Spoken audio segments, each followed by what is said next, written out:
Good afternoon.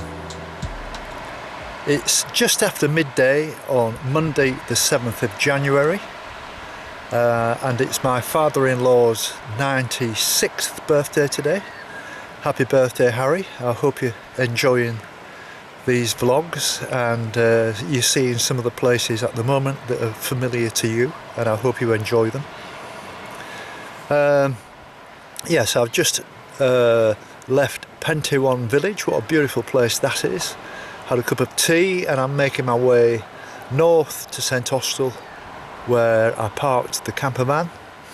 Got a bus here, well, the bus to Mevagissey this morning, and I'm making my way back up the coast. It's not a long walk, it should only take me maybe 3 or 4 hours, if that.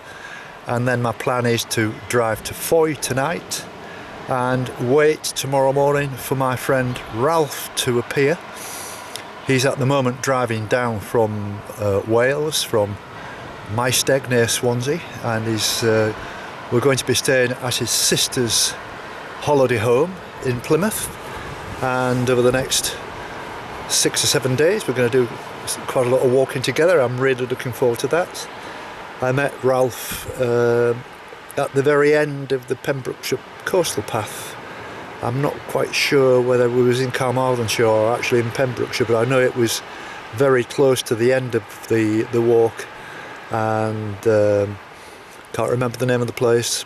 My memory for names, as you know, is just getting worse and worse. And on that subject, I'm sorry that yesterday I was telling a guy that I'm walking 390 days at 12.5 miles an hour instead of 12.5 miles per day, quite obviously. But someone pointed it out to me, and I don't look at the films, so I would never know what he was talking about, to be honest, but I obviously made that mistake. And I will make them, because when you've done a long walk and you've just done 17 miles and you're talking to somebody, you're mentally tired, and so I don't do these things on purpose. It's just the way it is. And so today is a beautiful day. We've got the sun out, and I've got the wind behind me, and I'm just taking it easy today. Yesterday I spent all day in my van. I got out of my van for an hour or two to go for a beer yesterday afternoon, but I only had one because there was nobody around, or not many people. But I loaded 3 films onto YouTube and Facebook, and so I was busy in the van all day and enjoyed the rest. So anyway, enough talking, here we go. Well, I've just bumped into these lovely people. This is Stuart and this is Anne, and they're the first, what I would regard as being like serious walkers I've seen for some days. They're certainly dressed for it. And so where are you from, Stuart? St Austell, actually. From? St Austell. Oh really? Yeah. Well, so you're a local man. This is our local roots, yeah. Oh, there's not many locals that I come across, usually from miles away. Yeah, yeah. Well, we like walking. We've done most of the coast of Cornwall. Yes. And we've done quite a bit of the Lake District, haven't we? As well. Yes. So yeah, we love getting out and walking. Yes. So you're obviously avid walkers. You're kitted out for it. Yes, we are. Yeah, moorland and coastal. Yes.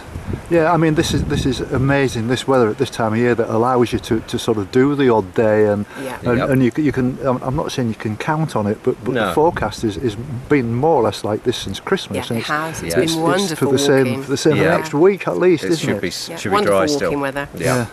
It makes a change from all the wet weather. Yeah. It's remarkable the difference between the North Cornwall coast and the South Cornwall coast. A lot more rugged. I found St Ives to Land's End. That was a bit of a grueler. I don't know whether you've done that stretch. Yes, we have. Yeah. That was quite challenging. Tough. Yeah. Where was it? We came back and we nearly got blown off the cliffs once. That wet weather. Oh, that was St Agnes. St Agnes. St Agnes. Yeah, that was horrendous weather that day. Yeah, rain, wasn't it? Yeah. You do have to be careful though, don't you? You know, it's very, you can pick your understand route. How people do get blown off. You know, I'm always very wary of it. Yeah. And I cling the best I can to the path. And there's quite a bit of erosion now on our coastline as well. Yeah. Yes, quite a lot of evidence really around aware now. of. Yes. Well, Well, it's been an absolute pleasure just bumping into you and talking to you for a couple of minutes, and it's very nice to see local people out here. I mean, I've been talking to a lot of dog walkers, not that I've got anything against them, but I think your serious walkers are sort of calling it a day for winter now. Yes. And I mean, people tell us like the beast from the east is going to be hitting us again that soon. could be coming back. That's forecast, but probably not in this area, which is quite. We're amazing. quite sheltered down here in Cornwall. We're lucky. Not bad. Not much snow. No. Okay. Well, thank you very much. Yeah, best of luck to you and your walk. Walking as well. Thank you very much. Yeah. And we'll follow you on Facebook. Lovely. Send me a message. Yes, we'll do. Okay. Yeah. Bye bye now. Okay. Bye-bye. Bye.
It's 2 o'clock now and I'm in a deeply wooded area. Absolutely no wind whatsoever, absolutely dead still, and it's lovely. And even this has been a short walk, and there's been some cracking hills on this. One hill was 107, let me get it right, 147 steps down and 167 steps up. And there's been about maybe 3 or 4 similar hills along this run, and But it's lovely. It's challenging, it's tough, and it gets your heart beating, but it's good fun. I can see St Austell in front of me. I would estimate maybe about a mile away, if not slightly more.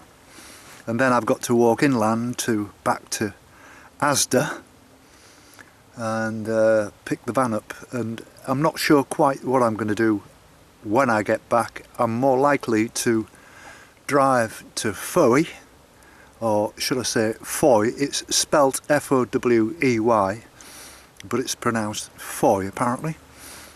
And there's a ferry that crosses the river. And so if I park up on this side of the river, on the west side, then when Ralph comes tomorrow, to make things easier for him and or his wife, whoever's driving, instead of coming all the way around, Ralph could be dropped off to get the ferry across, and that would save his wife a drive for going back to Plymouth. But I've not spoken to him yet. He won't be arriving until late afternoon in Plymouth, and he's been driving all day from South Wales, so we can sort out the logistics later. But it seems a good idea, because the bus that I caught to Mevagissey this morning came from Foy, and so we could pick it up. In Foy and get us to drop us at Asda tomorrow morning, and start the walk from there back to Foy, and then it saves one car hanging around and we can use the van to drive to Plymouth. It's just a thought, just an idea. As I'm walking along, I think of all these things and plan it out carefully in my mind. And you've got to be economical with your time, and you've got to be economical with your money as well, in terms of driving and all that kind of stuff.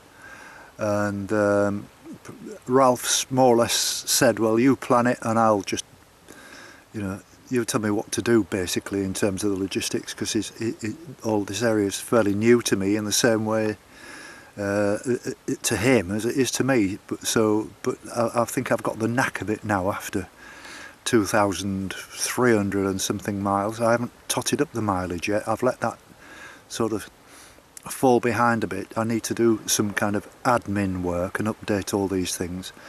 I'm just spending so much time on my computer making films and backing up onto a separate hard drive just in case my computer fails, and then I've got a backup. And it takes a lot of doing, it takes a lot of time. And I'm on my third 2 terabyte hard drive now, which tells you how much film work there is, and all of it will be used again one day. And I just haven't got the time to sort out the kind of wheat from the chaff, and I don't want to throw anything away at this stage, and it'll come in handy. It was an interesting note that my mate Pete Penfold put on this morning about me talking with a guy Darren yesterday, and I said it's 390 days at 12.5 miles an hour, when I really meant 12.5 miles a day, quite obviously. But I've said this before, when you've been doing a long walk, it's not just mental fatigue as well as physical fatigue and aching legs and all the rest of it, but I always find that last hour very difficult to keep my concentration. And I know I've said this before, I was worried about my kind of mental health with my getting mixed up with names and what have you, and all that, and places and so on. It's just that I go through so many places and I meet so many people, and I've got so many other things to think about that I do get confused, apart from the fact that I'm 70. And interestingly, my friend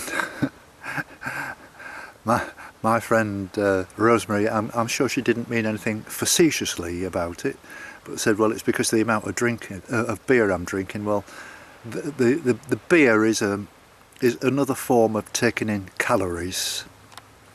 All right, I have my big breakfast and I eat plenty in the morning, and I don't eat much else at all, but I do like 2 or 3 beers on a night before I go to bed, and that just tucks me up in bed nicely, and it's been like that all the way through this journey. I think if you was to calculate, there's 267 or 270 days or something like that. Well, if you multiply that by 3 pints, my mental arithmetic, that's somewhere in the region of about sort of 800 cans of Stella since I've been on this walk. That's an interesting statistic, and I'm quite sure you'll all have your opinions on that. But I never drink more than 3. I might push it to 4 if I've got someone with me, or if I'm on a night out or something, but I'm not stupid about it. I'm definitely not an alcoholic, and but I do like my beer, and I always have done, always will do. So I've got the last hour in front of me now, and it's calmed down. It's clouded over a little bit, the sun's gone in. It's still still. What little bit of wind there is blowing from the back of me, and I'm I'm making good progress. I'm taking it quite easy today. There's no particular rush, and I've already got the rest of the day planned out. So here we go for the last hour.